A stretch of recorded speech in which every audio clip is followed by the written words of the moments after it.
Сегодня во Дворце нации основатель мира и национального единства, лидер нации, президент Республики Таджикистан, уважаемый Эмомали Рахмон, принял министра иностранных дел Сергея Лаврова, министра обороны Сергея Шойгу и заместителя руководителя администрации президента Российской Федерации Дмитрия Козака, находящихся в Таджикистане, для участия в сессии Совета безопасности, договора о коллективной безопасности и в заседании Совета глав государств Шанхайской организации сотрудничества.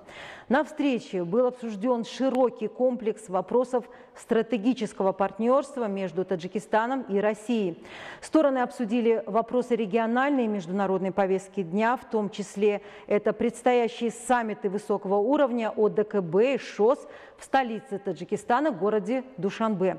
На встрече особое внимание было уделено всем важным аспектам сотрудничества, в том числе это военная и военно-техническая сферы. В ходе беседы особое внимание было уделено текущей военно-политической ситуации в Афганистане. В то же время состоялся обмен мнениями по ситуации на границе Таджикистана и Афганистана, и было названо необходимым продолжить контакты на самых различных уровнях для предотвращения угроз и опасности, а также для усиления охраны границы.